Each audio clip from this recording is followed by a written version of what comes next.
ഈ സ്റ്റോറി നിങ്ങൾക്ക് ഇഷ്ടപ്പെട്ടാൽ സബ്സ്ക്രൈബ് ചെയ്യുക. അധ്യായം 81. അമരൻ തന്റെ വിരലുകളിൽ തൂങ്ങിക്കിടക്കുന്ന കറുത്ത താക്കോൽ കുലുക്കി. നമുക്ക് പൂർവികരുടെ നിധി തുറക്കാം എന്ന് ആവേശത്തോടെ പറഞ്ഞുകൊണ്ട് അമരൻ 3 താക്കോലുകളിൽ ഒന്ന് തിരഞ്ഞെടുത്ത് തുറക്കാൻ തുടങ്ങി. ആ താക്കോൽ പൂട്ടിൽ വെച്ചപ്പോൾ തന്നെ അതെല്ലാ പൂട്ടുകൾക്കും ചേരുന്നതല്ലെന്ന് അമരന് മനസ്സിലായി. രണ്ടുപേരും പരിഭ്രമത്തോടെ താഴിലേക്ക് നോക്കിക്കൊണ്ടിരുന്നു. പക്ഷേ ആ രണ്ടാമത്തെ താക്കോൽ ഉപയോഗിച്ചും താഴ് തുറക്കാൻ സാധിച്ചില്ല. അവസാന ശ്രമമെന്ന വണ്ണം അമരൻ ഒരു താക്കോൽ പൂട്ടിനുള്ളിൽ കയറ്റി. ആ മൂന്നാമത്തെ താക്കോൽ പൂട്ടിന്റെ ഉള്ളിലേക്ക് കയറി. പെട്ടിക്കുള്ളിൽ എന്താണെന്നറിയാൻ വളരെ ആകാംക്ഷയുണ്ടായിരുന്നു ഇരുവർക്കും. ആ താക്കോൽ ഉപയോഗിച്ച് പെട്ടി തുറന്നു. പിന്നെ പൂട്ടു തുറക്കുന്ന ശബ്ദം കേട്ടപ്പോൾ വളരെ താഴ്ന്ന സ്വരത്തിൽ നേരിയ അമ്പരപ്പോടെയും സന്തോഷത്തോടെയും അമരൻ ഗീതാഞ്ജലിയോട് പറഞ്ഞു, പെട്ടി തുറക്കാൻ പറ്റും. വേഗം തുറക്ക്. നീ എന്തിനാ കാത്തിരിക്കുന്നത്? വേഗം പോയി ആ പെട്ടി തുറക്ക്. എനിക്ക് ഇനിയും കാത്തിരിക്കാൻ വയ്യ. വേഗം വാ, ഗീതാഞ്ജലി പറഞ്ഞു. പക്ഷേ അത് തുറക്കുന്നതിന് പകരം അമരൻ പെട്ടിയിൽ നിന്ന് അവളുടെ കൈ പിടിച്ച് 2 അടി പിന്നോട്ട് വെച്ചു. പെട്ടിയിൽ നിന്ന് ചെറുതായി പ്രകാശം പുറത്തേക്ക് വന്നു. എന്ത് സംഭവിച്ചു? ഗീതാഞ്ജലി ചോദിച്ചു. എനിക്ക് ആ പെട്ടി തുറക്കാൻ പറ്റുന്നില്ല. എന്റെ ശക്തി ഉപയോഗിച്ച് ആ പെട്ടി തുറക്കാം എന്ന് പറഞ്ഞ് അമരൻ തന്റെ കൈകളുടെ ശക്തി ഉപയോഗിച്ച് പെട്ടി പെട്ടെന്ന് തുറന്നു. അമരൻ പെട്ടി തുറന്നത് കണ്ട ഗീതാഞ്ജലി അമ്പരന്നു. പക്ഷേ അവൾ അമരനെ ദേഷ്യത്തോടെ നോക്കുന്നുണ്ടായിരുന്നു. ഒന്നും മനസ്സിലാകാതെ അമരൻ അവളെ നോക്കി. ഉടനെ അവൻ പിടിച്ചിരുന്ന അവളുടെ കൈകൾ വിടുവിച്ച് പൊട്ടിച്ചിരിച്ചു. അത് ഞാൻ അല്പം ശ്രദ്ധിച്ചേക്കാം എന്ന് കരുതി പിടിച്ചു പോയതാ. ശരി, പെട്ടി തുറന്ന് അകത്തെന്താണെന്ന് നോക്കൂ എന്ന് പറഞ്ഞ് അവൻ അവളെ വഴിതിരിച്ചു വിട്ടു. ഗീതാഞ്ജലി അവളുടെ മുന്നിൽ വെച്ച പെട്ടിയിലേക്ക് നോക്കി. അപ്പോൾ പെട്ടിക്കുള്ളിൽ എന്താണെന്ന് കണ്ടവൾ ആകെ ഞെട്ടി. പതിയെ അവളുടെ മുഖത്തെ അമ്പരപ്പ് സന്തോഷത്തിന് വഴിമാറി. സന്തോഷത്തോടെ അവൾ പെട്ടിയിലേക്ക് നോക്കി. അതിൽ നിന്നൊരു കടലാസ് എടുത്ത് നോക്കാൻ തുടങ്ങി. ഇതെന്താ കടലാസ്? അമരൻ ചോദിച്ചു. കടലാസ് തുറന്ന് അവൾ ചിരിച്ചുകൊണ്ട് അമരനോട് പറഞ്ഞു, ഇതിൽ വിഷമുണ്ടാക്കുന്നതിനുള്ള വിവരങ്ങളുണ്ട്. ഇത് കേട്ട് അമ്പരന്ന അമരൻ ചോദിച്ചു, എന്താ വിഷമുണ്ടാക്കാനുള്ള കുറിപ്പോ? ഇതിനെല്ലാം ഒരു കുറിപ്പും എഴുതാമോ? ഇതെന്ത് ഭ്രാന്താണ്? നിങ്ങളെ പോലെയുള്ള മുറിവൈദ്യന്മാർ എഴുതിയ പാചകക്കുറിപ്പാവും. അമരന്റെ പരിഹാസം കേട്ട് ഗീതാഞ്ജലി പറഞ്ഞു, ഏയ് നിർത്ത്, കാര്യമറിയാതെ കളിയാക്കരുത്. വൈദ്യന്മാർ സ്വയരക്ഷയ്ക്കാണ് ഇത്തരം വിഷം ഉപയോഗിക്കുന്നതെന്ന് നിങ്ങൾക്കറിയാമോ? അതല്ല, ഇങ്ങനെ വിഷമുണ്ടാക്കുന്ന കലയിൽ പ്രാവീണ്യം നേടുന്നവരെ വിഷവൈദ്യൻ എന്ന് വിളിക്കുന്നു. അറിയില്ലെങ്കിൽ മിണ്ടാതിരിക്കൂ. എല്ലാ കളിയാക്കലുകളും എനിക്ക് ആസ്വദിക്കാൻ കഴിയാറില്ല. എന്തായാലും ഇത് നിങ്ങൾക്ക് ഉപകാരപ്പെടുമെന്ന് എനിക്ക് തോന്നുന്നില്ല. അതുകൊണ്ട് ഞാൻ തന്നെ ഇതെടുക്കുന്നു. നിങ്ങൾ പറയുന്നത് പോലെ ഞാനൊരു നല്ല വൈദ്യ അല്ലായിരിക്കാം. പക്ഷേ പലർക്കും എന്റെ ചികിത്സ മൂലം ശാന്തി ലഭിച്ചിട്ടുണ്ട്. ഗീതാഞ്ജലിക്ക് വലിയ വൈദ്യയാകാൻ ആഗ്രഹമുണ്ടെന്ന് അവളുടെ ദേഷ്യത്തിൽ നിന്ന് അമരന് നന്നായി മനസ്സിലായി. പക്ഷേ അവൾക്ക് അതിന് ഇതുവരെ കഴിഞ്ഞില്ല. ഏയ്, എന്തിനാ ഇങ്ങനെ ദേഷ്യപ്പെടുന്നത്? ഞാനിതൊക്കെ വെറുതെ ഒരു കളിക്ക് വേണ്ടി പറഞ്ഞതാ. നീയും നല്ല കഴിവുള്ള വൈദ്യ വനിതയാണ്. അതിലേറെ ബുദ്ധിമതിയായ പെൺകുട്ടി കൂടിയാണ്. നിനക്കതിൽ ഒട്ടും സംശയം വേണ്ട. മാത്രമല്ല, ഞാൻ ദിവസം മുഴുവൻ പരിശീലനത്തിൽ മുഴുകിയിരിക്കുകയാണ്. ആ സമയം ഈ പാചകക്കുറിപ്പ് നോക്കി വിഷം തയ്യാറാക്കാനൊന്നും എനിക്ക് നേരവുമില്ല, അമരൻ പറഞ്ഞു. അവന്റെ പുകഴ്ത്തൽ കേട്ട് ഗീതാഞ്ജലിയുടെ ദേഷ്യം അല്പം ശമിച്ചു. അവൾ സന്തോഷത്തോടെ അവനോട് നന്ദി എന്ന് ഒറ്റവാക്കിൽ പറഞ്ഞു. അതിനുശേഷം അമരൻ മേശപ്പുറത്ത് വെച്ചിരുന്ന 2ാമത്തെ പെട്ടിയുടെ അടുത്തേക്ക് നീങ്ങി. 2ാമത്തെ താക്കോൽ കൊണ്ട് അയാൾ പെട്ടിയുടെ പൂട്ട് തുറന്നു. ഗീതാഞ്ജലി, എനിക്കൊരു സംശയം. നിന്റെ കയ്യിൽ ഒരു മയക്കുമരുന്നില്ലേ? നീ അത് എങ്ങനെയാ തയ്യാറാക്കിയത്? അത് എനിക്ക് കൂടെ പറഞ്ഞു തരാമോ? അമരൻ ചോദിച്ചു. ഈ ചോദ്യത്തിന് മറുപടിയായി ഗീതാഞ്ജലി പറഞ്ഞു, ആ മരുന്നുണ്ടാക്കുന്നത് രാക്ഷസ പുല്ലുകൾ കൊണ്ടാണ്. അതിന്റെ ഗന്ധം ആരെങ്കിലും വെറുതെ ശ്വസിച്ചാൽ മതി, അവൻ പകുതി ദിവസം ഉറങ്ങും. ഈ പൊടിയും ഒരു വിഷമായി കണക്കാക്കുന്നു. ഞാൻ സമ്മതിക്കുന്നു. പക്ഷേ ഇത് മറ്റേതൊരു വിഷത്തെക്കാളും വളരെ ദുർബലമാണ്. അത് ശ്വസിക്കുന്നയാൾ കുറച്ചുകൂടി ശക്തനാണെങ്കിൽ അയാൾക്ക് ആ പൊടിയുടെ ശക്തി എളുപ്പത്തിൽ ഇല്ലാതാക്കാൻ കഴിയും, നിങ്ങളെപ്പോലെ, അവൾ പറഞ്ഞു. അമരൻ താക്കോൽ പൂട്ടിലിട്ട് തിരിക്കുന്നതിനിടയിൽ പെട്ടെന്ന് പൂട്ടിൽ നിന്ന് തുറക്കുന്ന പോലെ ഒരു ശബ്ദം കേട്ടപ്പോൾ അമരൻ സന്തോഷത്തോടെ അവളോട് പറഞ്ഞു, രണ്ടാമത്തെ പെട്ടിയും തുറന്നു. കഴിഞ്ഞ തവണത്തെ പോലെ അവൻ ശക്തി ഉപയോഗിച്ചില്ല. പക്ഷേ അത് അമരൻ കൈകൊണ്ട് എളുപ്പത്തിൽ തുറന്നു. പെട്ടിയിൽ നിന്ന് പുറപ്പെടുവിക്കുന്ന പ്രകാശത്തിന്റെ സഹായത്തോടെ പെട്ടിക്കുള്ളിൽ എന്താണെന്ന് വ്യക്തമായി കാണാൻ കഴിഞ്ഞു. അമരൻ അല്പം സങ്കടത്തോടെ പറഞ്ഞു, ഒരു കടലാസ് കൂടി. ഇത് പറഞ്ഞുകൊണ്ട് പെട്ടിയിൽ നിന്നും കറുത്ത കടലാസ് എടുത്ത് നോക്കിയപ്പോഴാണ് അവന്റെ കണ്ണുകൾ അതിൽ എഴുതിയിരിക്കുന്ന വാക്കുകളിലേക്ക് പതിഞ്ഞത്. അത് വായിച്ചപ്പോൾ അത്ഭുതത്തോടെ അവന്റെ കണ്ണുകൾ പെട്ടെന്ന് വിടർന്നു. രണ്ടാം നിലയിലെ ഉന്നത വിദ്യ, കഴുകന്റെ തൂവൽ വിദ്യ. അതൊരു പറക്കുന്ന വിദ്യയാണ്. മികച്ച വിദ്യയാണത്. ഇത് വളരെ അപൂർവമാണ്. എനിക്ക് വളരെ സന്തോഷമുണ്ട് ഗീതാഞ്ജലി, അവൻ ആവേശത്തോടെ പറഞ്ഞു. പറക്കൽ വിദ്യയോ? അതെന്താണ് അമര? നിഷ്കളങ്കമായി ഗീതാഞ്ജലി ചോദിച്ചു. ഇതാദ്യമായാണ് ഞാൻ ഈ സാങ്കേതിക വിദ്യയെക്കുറിച്ച് കേൾക്കുന്നത് തന്നെ. അടിവിദ്യ, പ്രതിരോധ വിദ്യ, തുള്ളൽ വിദ്യ തുടങ്ങിയവയെക്കുറിച്ച് ആളുകൾ പറയുന്നത് ഞാൻ കേട്ടിട്ടുണ്ട്. ഇത്രയും ആവേശത്തോടെ നീ ഇതേക്കുറിച്ച് പറയുമ്പോൾ അതെന്തായാലും ഏറെ പ്രത്യേകതയുള്ള ഒരു വിദ്യയാവും. അതുകൊണ്ട് തന്നെ എനിക്ക് ആ വിദ്യയെക്കുറിച്ച് കൂടുതൽ അറിയാൻ താല്പര്യമുണ്ട്. ഗീതാഞ്ജലി മുഖത്തൊരു നിഷ്കളങ്കമായ ചിരിയോടെ ചോദിച്ചു. അവളുടെ ചോദ്യത്തിന് അമരൻ സന്തോഷത്തോടെ മറുപടി പറഞ്ഞു. ഇതിന്റെ പേരിലുള്ളതുപോലെ തന്നെ ഈ വിദ്യ ഉപയോഗിച്ച ഒരാൾക്ക് വായുവിലൂടെ പറക്കാൻ സാധിക്കും. ഇത് കേട്ട് ഗീതാഞ്ജലി അത്ഭുതപ്പെട്ടു. വായുവിൽ പറക്കുകയോ? എന്നാൽ വായുവിൽ പറക്കണമെങ്കിൽ ഒരു യോദ്ധാവ് ഏറ്റവും ഉയർന്ന നിലയായ ദ്രോണന്റെ നിലവാരത്തിലേക്ക് ഉയരേണ്ടതല്ലേ? അവർക്കല്ലേ വായുവിൽ പറക്കാൻ സാധിക്കൂ? നീ പറഞ്ഞത് ശരിയാണ് ഗീതാഞ്ജലി. പൊതുവെ ദ്രോണർ നിലയിലോ അല്ലെങ്കിൽ അതിനു മുകളിലോ ഉള്ളവർക്ക് വായുവിൽ പറക്കാം. ദ്രോണർ സ്ഥാനത്ത് നിൽക്കുന്നവർക്ക് പോലും അല്പം ദൂരെ വരെ മാത്രമേ പറക്കാൻ സാധിക്കൂ. എന്നാൽ ശക്തി ചക്രവർത്തി സ്ഥാനത്തിരിക്കുന്നവർക്ക് മാത്രമേ ദീർഘദൂരം പറക്കാൻ കഴിയൂ. അവർക്ക് മാത്രമേ ചിറകുകൾ ഉണ്ടാക്കാനും പറക്കാനും കഴിയൂ. അവർക്ക് മേഘങ്ങൾക്കിടയിലൂടെ പോലും പറക്കാം, അമരൻ പറഞ്ഞു. അവൾ അമ്പരപ്പോടെ അമരൻ പറയുന്നതെല്ലാം ശ്രദ്ധിക്കുന്നുണ്ടായിരുന്നു. ഇത് വളരെ സവിശേഷവും അതുല്യവുമായ സാങ്കേതികതയാണ്. ഇതുപയോഗിച്ച് ഏതൊരു മനുഷ്യനും ശരീരത്തിൽ 2 ചെറിയ ചിറകുകൾ ഘടിപ്പിക്കാൻ കഴിയും. അതിനാൽ അവർക്ക് എളുപ്പത്തിൽ പറക്കാനും കഴിയും. ദ്രോണന്റെ സ്ഥാനത്തിനായി കാത്തിരിക്കേണ്ടതില്ല. വിദ്യ വളരെ മഹത്തരവും വളരെ കഠിനവുമാണ്. വായുവിൽ പറക്കുന്നത് എല്ലാവർക്കും ഇഷ്ടമുള്ള കാര്യമല്ലേ? എന്നാൽ ആ ആഗ്രഹം സഫലമാക്കണമെങ്കിൽ കഠിനമായ പരിശീലനം വേണം. ഈ വിദ്യ ആ ആഗ്രഹം സാധിക്കാനുള്ള കുറുക്കു വഴിയാണ്, അമരൻ അതിയായ സന്തോഷത്തോടെ പറഞ്ഞു. അമരന് തന്റെ സന്തോഷം നിയന്ത്രിക്കാൻ കഴിയുന്നുണ്ടായിരുന്നില്ല. ഇത് മനസ്സിലാക്കിയ ഗീതാഞ്ജലി പറഞ്ഞു, അമര, നിങ്ങൾക്കിപ്പോൾ ഈ വിദ്യ ശരിക്കും ആവശ്യമാണ് അല്ലേ? നിനക്ക് വേണ്ടത് നീ എടുത്തുകൊള്ളൂ. ഇതെനിക്ക് വളരെ പ്രധാനപ്പെട്ട ഒന്നാണ്, അവൻ പറഞ്ഞു.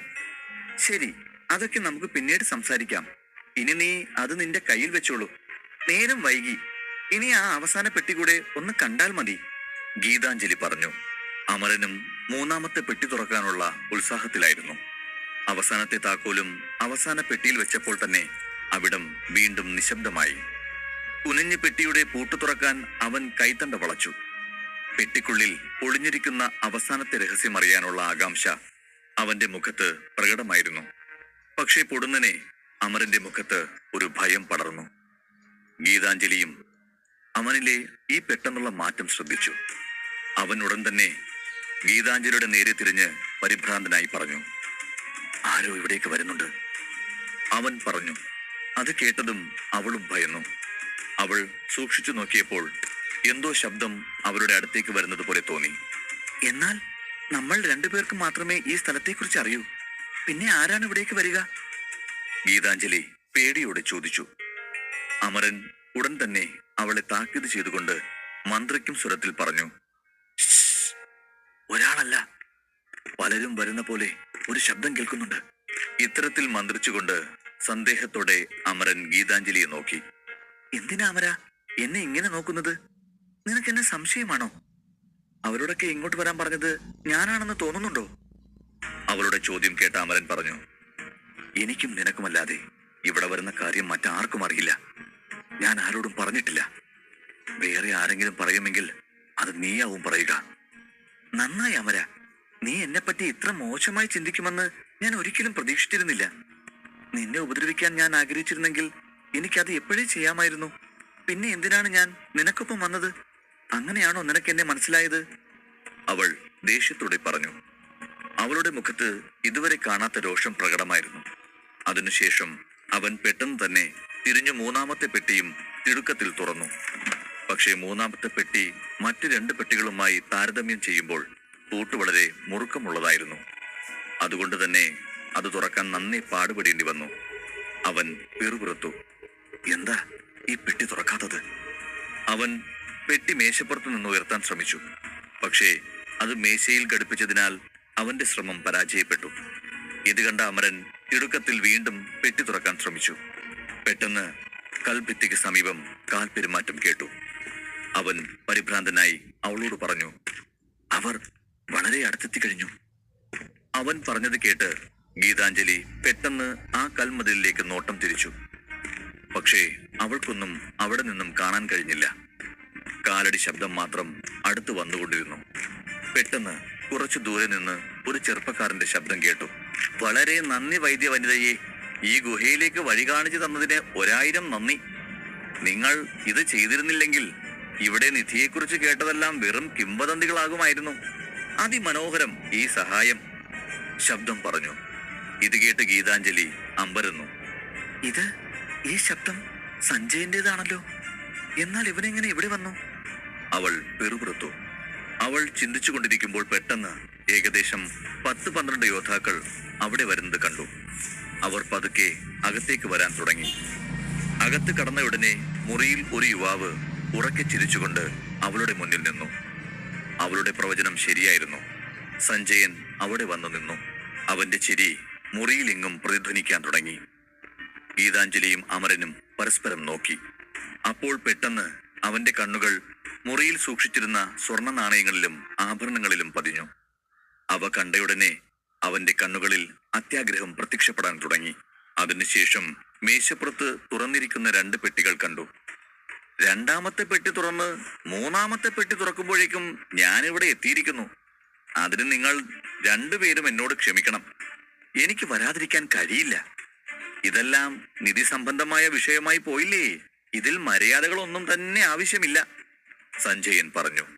അങ്ങനെയെങ്കിൽ നീ ഞങ്ങളെ 2 പേരെയും പിന്തുടർന്ന് വരികയായിരുന്നു. ഇത്തരത്തിൽ ചെയ്യാൻ നിനക്ക് നാണമില്ലേ? ഗീതാഞ്ജലി ദേഷ്യത്തോടെ ചോദിച്ചു. ഗീതാഞ്ജലിയുടെ ദേഷ്യം കണ്ട സഞ്ജയൻ പൊട്ടിച്ചിരിച്ചു. ഇതിലെന്തിനു നാണിക്കണം? മര്യാദ നോക്കാൻ ഇതെന്താ യുദ്ധമാണോ? കുറച്ച് ദിവസങ്ങൾക്ക് മുമ്പ് നിങ്ങൾ ഏതോ നിധി തേടി വനത്തിലാകെ അലഞ്ഞു നടക്കുകയാണെന്ന് ഞാൻ കേട്ടിരുന്നു. ആ നിധി എവിടെയെന്ന് കണ്ടെത്താൻ നിങ്ങളെ ഞാൻ പിന്തുടർന്നു. പക്ഷേ ഈ ഗുഹ എവിടെയാണെന്ന് ഞങ്ങൾക്ക് കണ്ടെത്താനായില്ല. അതിന് കുറച്ച് താഴ്ന്ന വഴി തിരഞ്ഞെടുക്കേണ്ടി വന്നു. ഇതിലെന്താ കുഴപ്പം? സഞ്ജയൻ വിജയെ പോലെ അട്ടഹസിച്ചു. അധ്യായം 82. ഗുഹയിലെത്തിയ സഞ്ജയൻ സംസാരം പൂർത്തിയാക്കുന്നതിന് മുമ്പ് ഗീതാഞ്ജലി അവനെ തടസ്സപ്പെടുത്തി. എപ്പോഴാണ് ഈ വാർത്ത നിങ്ങൾ അറിഞ്ഞത്? കാരണം എനിക്കും ഇവനുമല്ലാതെ എന്റെ സഹായിക്ക് മാത്രമേ ഈ ഗുഹയുടെ വിവരം അറിയൂ. ഓ, അപ്പോൾ അവന് കൈക്കൂലി കൊടുത്ത് നീ നിന്റെ വഴിക്ക് കൊണ്ടുവന്നിരിക്കും അവനെ. കഷ്ടം, നിങ്ങളൊരു യോദ്ധാവാണോ? അവൾ ദേഷ്യത്തോടെ ചോദിച്ചു. നിന്റെ സഹായി ഒരു വിഡ്ഢിയാണ്. അവന് കൈക്കൂലി കൊടുക്കേണ്ട കാര്യമില്ല. ഞാൻ അവനോട് 2-3 നല്ല കാര്യങ്ങൾ പറഞ്ഞു. അവൻ നിന്റെ രഹസ്യങ്ങളും എന്നോട് പറഞ്ഞു. ആ രഹസ്യങ്ങളിൽ ഒന്നാണ് ഈ ഗുഹയുടെ രഹസ്യം, സഞ്ജയൻ പറഞ്ഞു. ഇത് കേട്ട് ഗീതാഞ്ജലി ദേഷ്യത്തോടെ അലറി. നിനക്കെങ്ങനെ ധൈര്യം വന്നു? അവൾ കോപത്താൽ അലറി. പക്ഷേ അവളുടെ ദേഷ്യത്തിന് ഒരു പുഞ്ചിരിയോടെ സഞ്ജയൻ മറുപടി പറഞ്ഞു. ക്ഷമിക്കണം ഗീതാഞ്ജലി, നിങ്ങളുടെ ബുദ്ധിമുട്ട് ഞാൻ മനസ്സിലാക്കുന്നു. എന്നാൽ ഈ നിധി ഞങ്ങളുടെ ചെന്നായിക്കൂട്ടത്തിന് വളരെ പ്രധാനമാണ്. ഇത് ഞങ്ങൾക്ക് അവകാശപ്പെട്ടതാണ്. ഞങ്ങളുടെ ഗ്രാമത്തിലെ ജനങ്ങളെ ഞങ്ങൾ ഒന്നിപ്പിക്കും.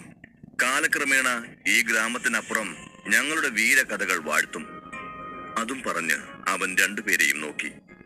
നോക്കൂ ഗീതാഞ്ജലി, ഞാൻ നിന്നെ എത്രമാത്രം സ്നേഹിക്കുന്നുവെന്ന് നിനക്ക് തന്നെ അറിയാം. ഇപ്പോൾ നിധി നമ്മുടെ കയ്യിലാണ്. നമുക്കത് മിണ്ടാതെ എടുക്കാം. ഞാൻ തീർച്ചയായും നിങ്ങളെ ഉപദ്രവിക്കില്ല. എന്നും സംരക്ഷിച്ചു കൊള്ളാം ഗീതാഞ്ജലി. ഞങ്ങളുടെ ചെന്നായ സംഘത്തിന്റെ അടുത്ത നേതാവാകാൻ പോകുന്നത് നിങ്ങളാണ്. അതിനർത്ഥം നീ എന്റെ ഭാര്യയാകുമ്പോൾ ഈ നിധിയുടെ മേൽ നിനക്ക് തുല്യ അവകാശമുണ്ടാകും. അത് ഞാൻ ഉറപ്പു തരാം. സഞ്ജയൻ പറഞ്ഞു. ഇത് പറയുമ്പോൾ അവന്റെ മുഖത്ത് ഒരു തിളക്കമുണ്ടായിരുന്നു. അമരൻ അത് ശ്രദ്ധിച്ചു. സഞ്ജയന് ഗീതാഞ്ജലിയോട് ഒരു ഇഷ്ടമുണ്ടെന്ന് അമരന് മനസ്സിലായി. മതി, നിർത്തൂ. ഞാൻ നിന്നെ കല്യാണം കഴിക്കാനോ? നിനക്കിതെങ്ങനെ ആലോചിക്കാൻ കഴിയുന്നു? നിന്നെ കാണുമ്പോൾ എനിക്ക് വെറുപ്പാണ്, ഗീതാഞ്ജലി പറഞ്ഞു. സഞ്ജയൻ ഇരുവരെയും ദേഷ്യത്തോടെ നോക്കി. ഗീതാഞ്ജലിയുടെ വാക്കുകൾ അവനെ വല്ലാതെ ദേഷ്യം പിടിപ്പിച്ചു. പക്ഷേ അവൻ ദേഷ്യം ഉള്ളിലടക്കി അവളെ നോക്കി പുഞ്ചിരിച്ചു. വെറുത്തോളൂ, അതൊന്നും ഞാൻ കാര്യമാക്കുന്നില്ല ഗീതാഞ്ജലി. നിനക്കിഷ്ടപ്പെട്ടാലും ഇല്ലെങ്കിലും ഞാൻ നിന്നെ എന്റെ ഭാര്യയാക്കാൻ പോകുന്നു. അപ്പോൾ നിനക്ക് എന്താണ് തോന്നുന്നതെന്ന് നോക്കാം. അതും പറഞ്ഞ് അവൻ അവളുടെ അടുത്ത് നിന്ന് അമരനെ നോക്കി. അമര, അന്ന് ഞാൻ നിന്നോട് എന്റെ സംഘത്തിൽ അംഗമാകാൻ പറഞ്ഞിരുന്നു. നീ അന്ന് എന്റെ സംഘത്തിൽ ചേർന്നിരുന്നെങ്കിൽ ഇപ്പോൾ ഈ സന്ദർഭം അഭിമുഖീകരിക്കേണ്ടി വരില്ലായിരുന്നു. എന്നാൽ ഇപ്പോൾ അന്നെന്റെ ക്ഷണം സ്വീകരിക്കാത്തതിൽ നീ പശ്ചാത്തപിക്കും. നിന്റെ സമയം കഴിഞ്ഞു. എനിക്കൊരു പശ്ചാത്താപവുമില്ല. ഇവിടെ ആരും നിങ്ങളുടെ സംഘത്തിൽ ചേരാൻ ഉത്സാഹം കാണിക്കുന്നില്ല. നിങ്ങളുടെ സംഘത്തിൽ ഒരു മഹായോഗിയായ പോരാളിയെ പോലും ഞാൻ കണ്ടില്ല. എന്നിട്ടാണോ നിങ്ങൾ ഈ സംഘത്തിന്റെ പേരിൽ ഇത്ര അഭിമാനിക്കുന്നത്? അമരൻ പുച്ഛത്തോടെ പറഞ്ഞു. നിങ്ങളെയൊക്കെ കൊല്ലാൻ ഞങ്ങൾക്കൊരു മഹായോഗി വേണ്ട, ഞങ്ങൾ മതി. അല്ലെങ്കിൽ ആ നിധിയെല്ലാം ഇവിടെ വെച്ച് ഇവിടെ നിന്നും ഓടിപ്പോവൂ, ജീവൻ രക്ഷപ്പെടും, സഞ്ജയൻ പറഞ്ഞു. ഇത് കേട്ട അമരൻ സഞ്ജയന് പിന്നിൽ നിൽക്കുന്ന പടയാളികളെ സൂക്ഷിച്ചു നോക്കി. പട്ടാളക്കാരുടെ നെഞ്ചിൽ ഒരു ചിഹ്നം തൂങ്ങിക്കിടക്കുന്നുണ്ടായിരുന്നു. അവരെല്ലാം കുറഞ്ഞത് 4 or 5 നക്ഷത്രങ്ങളുള്ള അപരാജിത പദവിയിലുള്ളവരാണെന്ന് അമരൻ തിരിച്ചറിഞ്ഞു. ഇത് കണ്ട അമരൻ ഉള്ളിൽ ചെറുതായി പേടിച്ചു തുടങ്ങി. ഇപ്പോഴത്തെ അവസ്ഥയിൽ 2 or 3 യോദ്ധാക്കളെ മാത്രമേ കൈകാര്യം ചെയ്യാൻ കഴിയൂ എന്ന് അവനും അറിയാമായിരുന്നു. എന്നാൽ സഞ്ജയന് പിന്നിൽ 10-12 സൈനികർ ഉണ്ടായിരുന്നതിനാൽ പിന്നിൽ തൂങ്ങിക്കിടക്കുന്ന കരിങ്കല്ല് നീക്കിയാലും 6 നക്ഷത്ര അപരാജിതനെ കൈകാര്യം ചെയ്യാൻ മാത്രമേ അമരന് കഴിയൂ. ഒരുപക്ഷെ എല്ലാ പടയാളികളും ഒറ്റയടിക്ക് തന്നെ ആക്രമിച്ചാൽ താൻ കൊല്ലപ്പെടുമെന്ന് അമരൻ തിരിച്ചറിഞ്ഞു. എന്ത് ചെയ്യണമെന്നറിയാതെ അവൻ കുഴങ്ങി.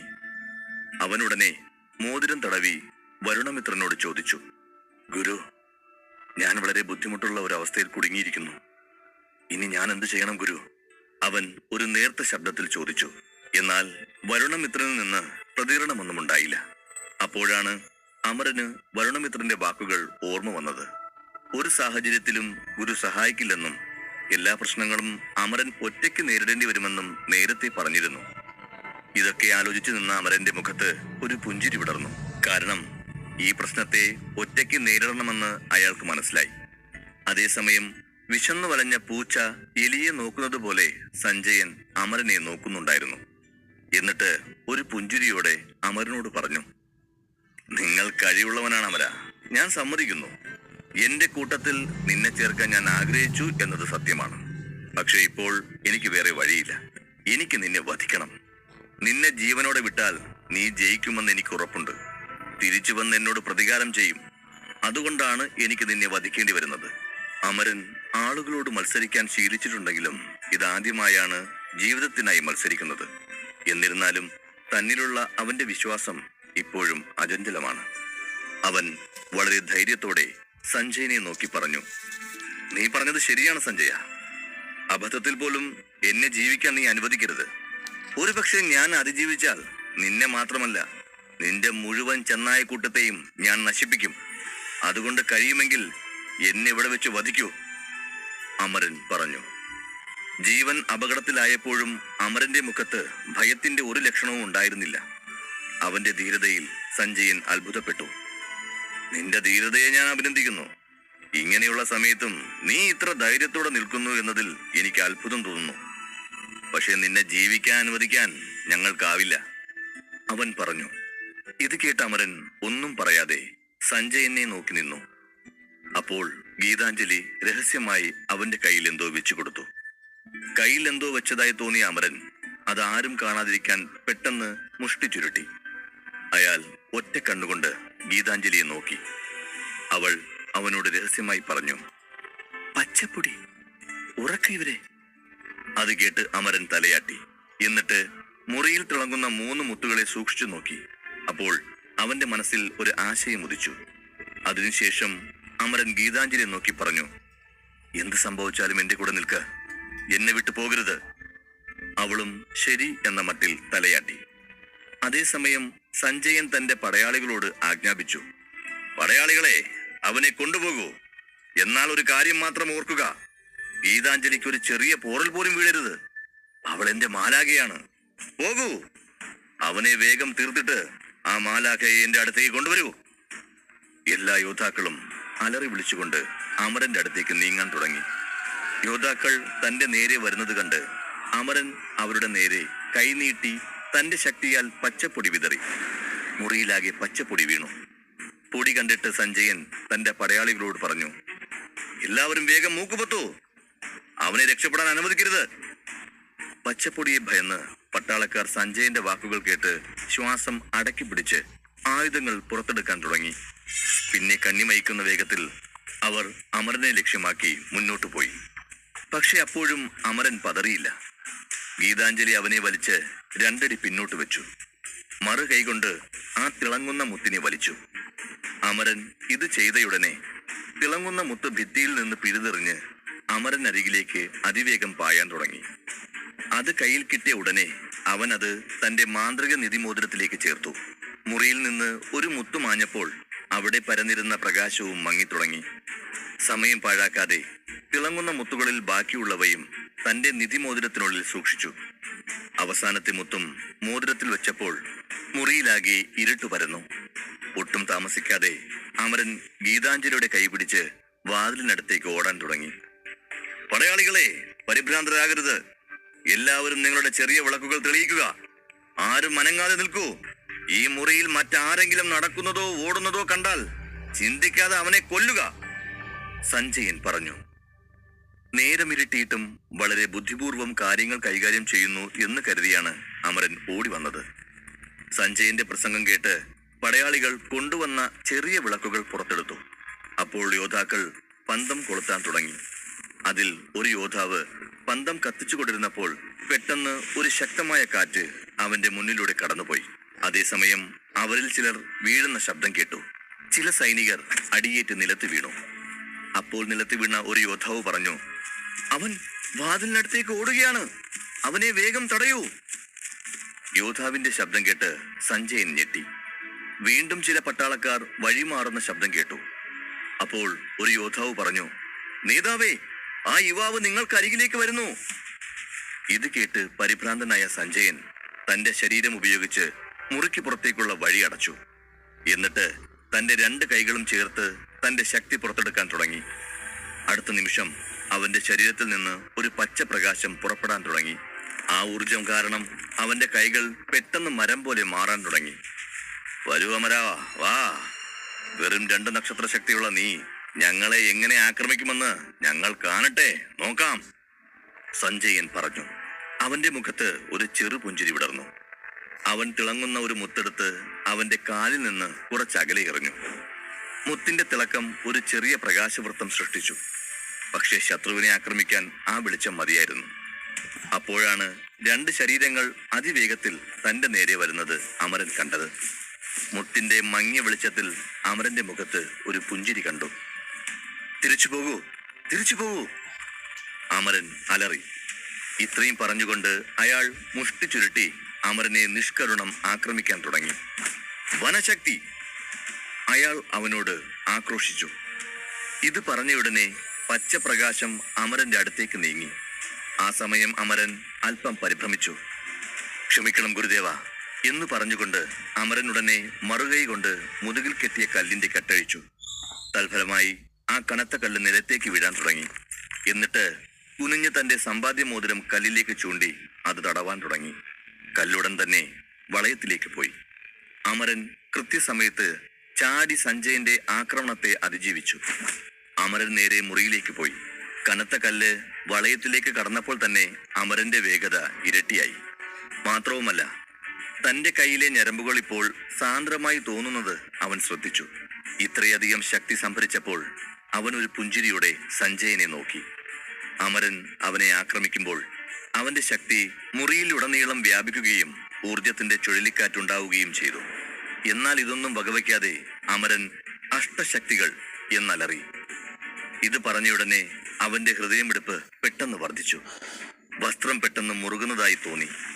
അവന്റെ കൈയും പെട്ടെന്ന് ഇരുമ്പ് പോലെ ബലവും ഭാരവുമുള്ളതായി തോന്നി.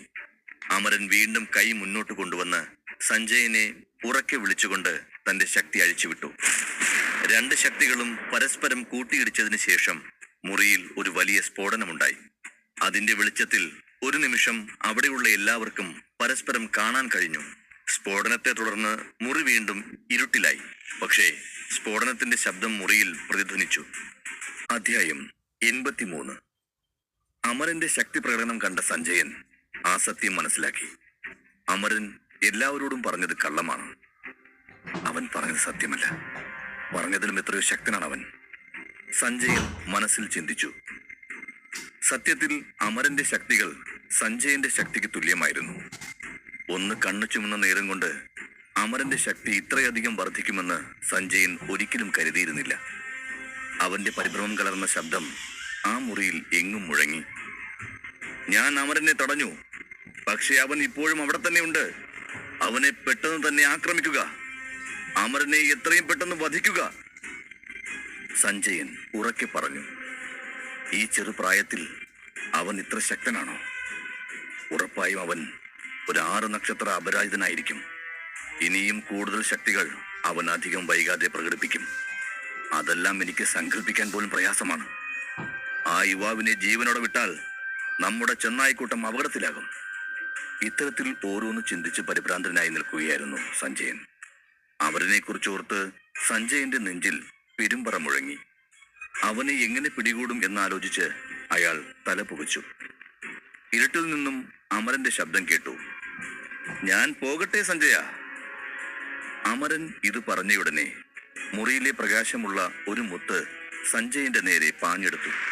അതിൽ നിന്ന് രക്ഷപ്പെടുന്നതിന് മുൻപ് പ്രകാശം അവനെ തട്ടി. അവന്റെ മുഖം മുഴുവൻ പെട്ടെന്ന് വെളുത്തു. അവൻ ഉറക്കെ ചുമയ്ക്കാൻ തുടങ്ങി. വായിൽ നിന്നും രക്തം വരാൻ തുടങ്ങി. സഞ്ജയൻ നിലത്ത് വീണു. ഈ സമയം അമരൻ ഗീതാഞ്ജലിയുടെ കൈപിടിച്ച് ഗുഹയ്ക്ക് പുറത്തേക്ക് ഓടാൻ തുടങ്ങി. നിലത്ത് കിടക്കുന്ന പട്ടാളക്കാർ അവൻ പോകുന്നത് കണ്ട് ഞെട്ടി എഴുന്നേറ്റ് അവനെ അനുഗമിക്കാൻ തീരുമാനിച്ചു. അപ്പോഴാണ് സഞ്ജയൻ നിലത്ത് കിടക്കുന്നത് അവർ കണ്ടത്. സഞ്ജയന്റെ അവസ്ഥ കണ്ട് അവർ അത്ഭുതത്തോടെ പരസ്പരം നോക്കി. ഒരു യുവാവായ അമരൻ എങ്ങനെയാണ് തങ്ങളുടെ തലവന്റെ മകനെ നിലംപരിശാക്കിയതെന്ന് അവർക്ക് മനസ്സിലായില്ല. സഞ്ജയൻ കോപത്തോടെ യോദ്ധാക്കളോട് വിളിച്ചു പറഞ്ഞു. കഴുതകളെ, നിങ്ങൾ ഇവിടെ നിൽക്കുകയാണോ? എന്റെ മുഖത്ത് എന്താണുള്ളത് ഇങ്ങനെ നോക്കി നിൽക്കാൻ? പോകൂ, പോയി അവനെ ആക്രമിക്കൂ. അവനെ എങ്ങനെയെങ്കിലും കെട്ടിയിടൂ. സഹായത്തിന് മറ്റു പടയാളികളെയും വിളിക്കൂ, അവൻ പറഞ്ഞു. ഇത് പറഞ്ഞ് അയാൾ വീണ്ടും ചുമ തുടങ്ങി. പടയാളികൾ തിടുക്കത്തിൽ അവനെ അനുസരിച്ചു. എന്നിട്ടവർ വേഗത്തിൽ അമരനെ പിടിക്കാൻ ഓടി. പടയാളികൾ പോയതിനു ശേഷം സഞ്ജയൻ വളരെ പ്രയാസപ്പെട്ട് നിലത്ത് നീങ്ങാൻ തുടങ്ങി. അവൻ അടുത്തുള്ള ഒരു കല്ലിലേക്ക് നീങ്ങി. ആ കല്ലിൽ ചാരിയിരുന്ന് അവനൊരു ദീർഘനിശ്വാസം എടുത്തു. ഈ നിമിഷം അവന്റെ കണ്ണുകളിൽ അമരനെ കൊല്ലാൻ പ്രേരിപ്പിക്കുന്ന ഒരു ക്രൂരത നിഴലിച്ചു. എന്നിട്ട് ദേഷ്യത്തിൽ മുഷ്ടി ചുരുട്ടി പല്ലുകൾ കടിച്ചു പിടിച്ച് വിളിച്ചു പറഞ്ഞു. ഞാൻ നിന്നെ വെറുതെ വിടില്ല അമര. എത്രയും വേഗം ഓടിക്കോ. അബദ്ധത്തിൽ പോലും നീ എന്റെ കൺമുന്നിൽ പെടരുത്. അങ്ങനെ സംഭവിച്ചാൽ മരണത്തിന്റെ താഴ്വാരത്തിലേക്ക് ഞാൻ നിന്നെ തള്ളിയിടും, അവൻ പറഞ്ഞു. അമരൻ ഗീതാഞ്ജലിയുടെ കൈപിടിച്ച് ഗുഹയ്ക്ക് പുറത്തേക്ക് നടക്കുകയായിരുന്നു. അപ്പോഴാണ് അവന്റെ കയ്യിൽ നിന്നും ചോര വരുന്നത് ഗീതാഞ്ജലി ശ്രദ്ധിച്ചത്. അപ്പോൾ അവൾ ആശങ്ക നിറഞ്ഞ കണ്ണുകളോടെ അമരനെ നോക്കി പറഞ്ഞു. അമര, നിന്റെ കയ്യിൽ നിന്ന് ചോര ഒലിക്കുന്നത് നോക്കൂ, അവൾ പറഞ്ഞു. ഗീതാഞ്ജലിയുടെ വാക്കുകൾ അവഗണിച്ചുകൊണ്ട് അമരൻ മുന്നോട്ട് നീങ്ങിക്കൊണ്ടിരുന്നു. കാരണം അമരന് ഈ കാര്യം നേരത്തെ തന്നെ മനസ്സിലായിരുന്നു. തന്റെ അടിച്ചമർത്തപ്പെട്ട ശക്തികൾ അമരൻ ആദ്യമായി അനുഭവപ്പെട്ടു. അനന്തരഫലങ്ങൾ അവന്റെ ഭാവനയ്ക്ക് അപ്പുറമായിരുന്നു. പക്ഷെ അയാൾക്ക് അതോർത്തു നിൽക്കാൻ സമയമില്ലായിരുന്നു. അവൾ പറഞ്ഞു. അമര, എനിക്ക് സഞ്ജയനെ നന്നായി അറിയാം. അവൻ നമ്മളോട് യുദ്ധം ചെയ്യാൻ പടയാളികളെ അയച്ചിരിക്കണം. ഞാനും അത് പ്രതീക്ഷിച്ചു തന്നെയാ. നമ്മൾക്ക് എങ്ങനെയെങ്കിലും ഗുഹയിൽ നിന്നിറങ്ങി മുകളിലേക്ക് പോകണം. ഇല്ലെങ്കിൽ നമുക്ക് നമ്മുടെ ഗ്രാമത്തിലേക്ക് തിരിച്ചു പോകാനാവില്ല, അമരൻ പറഞ്ഞു. ഇത് കേട്ട് ഗീതാഞ്ജലിക്ക് പെട്ടെന്ന് ഒരു ആശയം തോന്നി. അതെ, പക്ഷെ നമ്മൾ ഗുഹ വിട്ടാൽ പിന്നെ നമുക്ക് എന്ത് സംഭവിക്കുമെന്ന് നീ ചിന്തിച്ചിട്ടുണ്ടോ? ആ മരക്കൊമ്പിലൂടെ കയറാൻ പറ്റില്ല. കാരണം നമ്മൾ കയറിയ ശേഷം അവൻ ആ മരക്കൊമ്പ് മുറിച്ചിരിക്കും. നമ്മൾ കയറാൻ ശ്രമിച്ചാൽ കൊക്കയിൽ വീഴും. അതൊരു ഭയങ്കരമായ കൊക്കയാണ്. അതിൽ വീണവരാരും തിരികെ വന്നിട്ടില്ല. ഗീതാഞ്ജലി പറഞ്ഞു. ശാഖയില്ലെങ്കിൽ വേറെ എങ്ങനെ കയറും? ഈ ഗുഹയിലെത്താൻ ആ കൊമ്പാണ് ഏക വഴി. മുകളിലേക്ക് പോകാൻ വേറെ വഴിയുണ്ടോ? ഇവിടെ നിന്നാൽ കുഴപ്പമാണ്. നിന്നോടുള്ള ഇഷ്ടം കൊണ്ട് ഉറപ്പായും അവൻ നിന്നെ ഒന്നും ചെയ്യില്ല. പക്ഷേ എന്നെ അവർ കൊല്ലും. എന്റെ മരണം കാണണമെന്നാണോ ഇനി നിന്റെ ചിന്ത? അവൻ ചോദിച്ചു. വിഷമിക്കേണ്ട, ഇവിടെ നിന്ന് രക്ഷപ്പെടാൻ മറ്റൊരു വഴിയുണ്ട്. എന്നെ വിശ്വസിച്ച് എന്റെ കൂടെ വരൂ. ഞാൻ നിങ്ങളെ സുരക്ഷിതമായി കൊണ്ടുപോകും, അവൾ പറഞ്ഞു. അവൾ പറഞ്ഞത് കേട്ട് അമരന്റെ ഹൃദയമിടിപ്പ് അല്പം കൂടി. അവളുടെ പദ്ധതി എന്തായിരിക്കും എന്നറിയാതെ അവൻ ചിന്തിക്കുന്നത് കണ്ട ഗീതാഞ്ജലി അവനോട് പറഞ്ഞു. പേടിക്കണ്ട അമര, നീ എന്നെ സഹായിച്ചവനാണ്. ഞാൻ തീർച്ചയായും നിന്നെ ചതിക്കില്ല. നിനക്ക് എന്നെ വിശ്വാസമുണ്ടെങ്കിൽ എന്റെ കൂടെ വാ. നിന്നെ സുരക്ഷിതമായി കൂട്ടിക്കൊണ്ടു പോകേണ്ടത് എന്റെ കടമയാണ്. അവൾ പറയുന്നത് കേട്ട് അവന്റെ സംശയം മെല്ലെ നീങ്ങി തുടങ്ങി. അവൻ ഒരു ദീർഘനിശ്വാസമെടുത്തു. സമ്മതം എന്ന മട്ടിൽ നെടുവീർപ്പിട്ട് തലയാട്ടി. ഗീതാഞ്ജലി പെട്ടെന്ന് നിന്നു. എന്താ ഇവിടെ നിൽക്കുന്നത്? അവർ ഇവിടേക്ക് വരുന്നതിന് മുമ്പ് പുറത്തു കിടക്കാം, അവൻ ആശങ്കയോടെ പറഞ്ഞു. എന്നാൽ ഒരു പുഞ്ചിരിയോടെ ഗീതാഞ്ജലി ഒരു പുല്ലാങ്കുഴലെടുത്ത് ചുണ്ടിൽ വെച്ച് തുടർന്ന് അത് വായിക്കാൻ തുടങ്ങി. അവൾ അത് വായിക്കാൻ തുടങ്ങിയപ്പോൾ തന്നെ ഗുഹയിലൂടെ ഒരു വിചിത്ര ശബ്ദം ആകാശത്തേക്ക് പോകുന്നതായി അമരൻ കണ്ടു. വൈദ്യവനിതയെ, നീ എന്താ ചെയ്യുന്നേ? ഒച്ചയുണ്ടാക്കി നമ്മൾ ഇവിടെയാണെന്ന് അവർക്ക് കാണിച്ചു കൊടുക്കുകയാണോ? അതോ ഈ സമയം പുല്ലാങ്കുഴൽ വായന പ്രധാനമാണോ? അവൻ ചോദിച്ചു. അമറിന്റെ നെറ്റിയിലെ ചുളിവുകൾ കണ്ട് ഗീതാഞ്ജലി പുഞ്ചിരിച്ചുകൊണ്ട് പറഞ്ഞു. ഇങ്ങനെയുള്ള അവസ്ഥയിൽ പുല്ലാങ്കുഴൽ വായിക്കാൻ എനിക്ക് ഭ്രാന്താണോ? പിന്നെ ഗീതാഞ്ജലി എന്ന് പേര് വെച്ചിട്ട് ഗീതം ആലപിക്കാതിരിക്കുന്നത് ശരിയാണോ? പക്ഷെ ഇപ്പോൾ ഞാൻ പുല്ലാങ്കുഴൽ വായിച്ചത് എന്റെ സുഹൃത്തിനെ വിളിക്കാൻ വേണ്ടിയാണ്, അവൾ പറഞ്ഞു. അയ്യോ, നീ പറയുന്നതൊന്നും എനിക്ക് മനസ്സിലാവുന്നില്ല. ഈ അവസരത്തിൽ ഇത്തരത്തിൽ സങ്കീർണമായി സംസാരിക്കില്ലേ. കുറച്ച് വ്യക്തമായി പറയൂ. ആരാ നിന്റെ സുഹൃത്ത്? ഇത് വായിച്ചാൽ അവൻ എങ്ങനെ വരും? അതെ, എന്റെ സുഹൃത്ത് വരും. പറക്കുന്ന മാന്ത്രികൻ, നീലക്കഴുകൻ. ഇത് കേട്ടപ്പോൾ അമരൻ ആശ്ചര്യപ്പെട്ടു. നീലക്കഴുകൻ? പറക്കുന്ന മാന്ത്രിക കഴുകൻ? നിങ്ങൾ എന്താണ് അർത്ഥമാക്കുന്നത്? അമരൻ ആശ്ചര്യത്തോടെ ചോദിച്ചു. അതെ, അവൾ ചിരിച്ചു തലയാട്ടി. എന്താണെന്ന് വ്യക്തമായില്ലെങ്കിലും അവന്റെ മുഖം പതിയെ സന്തോഷം കൊണ്ട് വിടർന്നു. രണ്ടുപേരും ജീവനോടെ രക്ഷപ്പെടുമെന്ന തിരിച്ചറിവായിരുന്നു ഈ സന്തോഷം. രണ്ടുപേരും വീണ്ടും ഓടാൻ തുടങ്ങി. ഈ സഞ്ജയൻ കുറച്ചു വൈകി വന്നിരുന്നെങ്കിൽ ആ മൂന്നാമത്തെ പെട്ടിയിൽ എന്താണെന്ന് ഞാൻ ഒന്ന് നോക്കിയേനെ, നിരാശയോടെ ഗീതാഞ്ജലി പറഞ്ഞു. മൂന്നാമത്തെ പെട്ടിയെക്കുറിച്ച് ചിന്തിച്ചു കൊണ്ടിരുന്ന ഗീതാഞ്ജലിക്ക് അതിനുള്ളിലെ രഹസ്യം കണ്ടെത്താനാകാത്തതിൽ അല്പം വിഷമം തോന്നി. ഇതാ നോക്കൂ ഗീതാഞ്ജലി, ആ മൂന്നാമത്തെ പെട്ടി നീ മറന്നേക്കൂ. കാരണം നമ്മൾ അമിതമായി ആഗ്രഹിക്കുന്നത് നല്ലതല്ല. ആ പെട്ടി നമുക്ക് കിട്ടും എന്ന് വിധിയുണ്ടെങ്കിൽ എന്തായാലും അത് ഒരിക്കൽ ലഭിക്കും, അമരൻ പറഞ്ഞു. ഇത്രയും പറഞ്ഞ് അവൻ മനസ്സിൽ ചിന്തിക്കാൻ തുടങ്ങി. കഠിനമായ ഈ പരിശീലനത്തിൽ നിന്ന് തളർന്നു പോകുമെന്ന് കരുതി. പക്ഷേ ഇപ്പോൾ ആ സഞ്ജയനെയും ചെന്നായ സംഘത്തെയും കൈകാര്യം ചെയ്യാൻ സാധിച്ചതിൽ എനിക്ക് അതിയായ സന്തോഷമുണ്ട്, അമരൻ അഭിമാനത്തോടെ ചിന്തിച്ചു. രണ്ടുപേരും എങ്ങനെയോ ഗുഹയിൽ നിന്നിറങ്ങി. ഇപ്പോൾ നിലാവിന്റെ വെളിച്ചത്തിൽ ആകാശത്ത് മിന്നിത്തിളങ്ങുന്ന നക്ഷത്രങ്ങൾ അവർക്ക് കാണാൻ കഴിഞ്ഞു. അമരൻ പെട്ടെന്ന് നിന്ന് മുകളിലേക്ക് നോക്കി. അവിടെ ധാരാളം സൈനികർ ഉണ്ടായിരുന്നു. കൈകളിൽ പന്തവുമായി അവർ നടക്കുന്നത് കാണാമായിരുന്നു. ഈ രംഗം കണ്ട അമരൻ ഉടൻ തന്നെ ഗീതാഞ്ജലിക്ക് അരികിലേക്ക് മടങ്ങി. മുഖത്ത് നേരിയ പരിഭ്രാന്തിയോടെ പറഞ്ഞു. അവിടെ ഒരുപാട് പട്ടാളക്കാരുണ്ട്. അവിടെ കയറുന്നത് അപകടമാണെന്ന് തോന്നുന്നു. അതേസമയം ഗുഹയ്ക്കകത്തുള്ളവർ പുറത്തിറങ്ങുമോ എന്ന ആശങ്കയും അവരിൽ നിഴലിച്ചു. അവൻ തന്റെ ചെവി നിലത്ത് വെച്ച് ഇരുണ്ട ഗുഹയിൽ നിന്നും ശബ്ദം വല്ലതും കേൾക്കുന്നുണ്ടോ എന്ന് ശ്രദ്ധിച്ചു. ഗുഹയിൽ നിന്ന് ശബ്ദം കേട്ട് അവൻ പെട്ടെന്ന് എഴുന്നേറ്റു. ഗീതാഞ്ജലി നോക്കി പറഞ്ഞു. അവർ നമ്മുടെ അടുത്തെത്തിക്കഴിഞ്ഞു. നിങ്ങളുടെ സുഹൃത്ത് ആ നീലക്കഴുകൻ എവിടെ? അമരൻ അത് ചോദിച്ച ഉടനെ ഗീതാഞ്ജലി അവളുടെ കണ്ണുകൾ ആകാശത്തേക്ക് തിരിച്ച് ഒരിക്കൽ കൂടി അവൾ ഓടക്കുഴൽ പുറത്തെടുത്ത് ഉച്ചത്തിൽ വായിച്ചു. രാത്രിയുടെ നിശബ്ദതയെ തകർക്കുന്ന ഒരു വിചിത്ര ശബ്ദം അതിൽ നിന്നും വീണ്ടും ഉയർന്നു. എന്നാൽ ഈ പുല്ലാങ്കുഴൽ സംഗീതം കേട്ട് മുകളിൽ നിന്ന പടയാളികളും ജാഗരൂകരായി. അവർ ഗീതാഞ്ജലിയെയും അമരനെയും തിരയാൻ തുടങ്ങി. ഇരുട്ടിൽ അവർക്ക് നന്നായി കാണാൻ കഴിഞ്ഞില്ല. അപ്പോഴാണ് ദൂരത്തു നിന്നും കഴുകന്റെ ശബ്ദം അവർ കേട്ടത്. പാൽനില വെളിച്ചത്തിൽ ഒരു ഭീമാകാരമായ നീലക്കഴുകൻ തന്റെ നേർക്ക് പാഞ്ഞു വരുന്നത് അമരൻ കണ്ടു. ഗാംഭീര്യമുള്ള കഴുകൻ ഇരുവരുടെയും അടുത്തെത്തിയപ്പോൾ അവൾ പുഞ്ചിരിയോടെ അമരനോട് പറഞ്ഞു, വേഗം വാ അമര, ഞാൻ നിന്നെ ആകാശത്ത് സവാരിക്ക് കൊണ്ടുപോകാം. ഇതും പറഞ്ഞ് അവൾ ആഹ്ലാദത്താൽ ചാടി ആ വലിയ കഴുകന്റെ മുകളിലിരുന്നു. അതേസമയം ഗുഹയിൽ നിന്ന് പടയാളികൾ പുറത്തേക്ക് വരുന്നത് അവൻ കണ്ടു. അവർ കഴുകന്റെ അടുത്തേക്ക് എത്താറായിരിക്കുന്നു. നീലക്കഴുകൻ തന്റെ വലിയ ചിറകുകൾ തുറന്നു പറക്കാൻ തുടങ്ങി. തൂവലുകൾ അടിക്കുന്ന ശബ്ദം അവർക്ക് ഭീഷണിയായി. കണ്ണിറുക്കുന്ന വേഗത്തിൽ നീലക്കഴുകൻ വായുവിൽ പറക്കാൻ തുടങ്ങി. കഴുകനെ പിടിക്കുന്നതിൽ പരാജയപ്പെട്ടവരിൽ ഒരു വീരൻ, ആ കഴുകനെ പിടിക്ക് എന്നുറക്കെ അലറി. ഗുഹയിൽ നിന്ന് പുറത്തു വരുന്ന യോദ്ധാക്കളുടെ ശബ്ദം കേട്ട് മുകളിലുള്ള യോദ്ധാക്കൾ കഴുകന് നേരെ അസ്ത്രങ്ങൾ എയ്യാൻ തുടങ്ങി. ആകാശത്ത് അസ്ത്രങ്ങൾ വർഷിച്ചു. കഴുകന്റെ പുറത്തിരുന്ന അമരൻ തന്റെ നേരെ വരുന്ന അമ്പുകൾ കണ്ട് പരിഭ്രാന്തനായി. തന്റെ ഊർജം അമ്പുകളിലേക്ക് അയക്കാൻ ഒരുങ്ങി. എന്നാൽ ഗീതാഞ്ജലി അവനെ തടഞ്ഞു. ഭയപ്പെടേണ്ട അമര, അവർക്ക് നമ്മളെ ഒന്നും ചെയ്യാൻ കഴിയില്ല. ഇത് സാധാരണ കഴുകനല്ല, ഒരു മാന്ത്രിക നീല കഴുകനാണ്. അത് നീ മറക്കരുത്, അവൾ പറഞ്ഞു.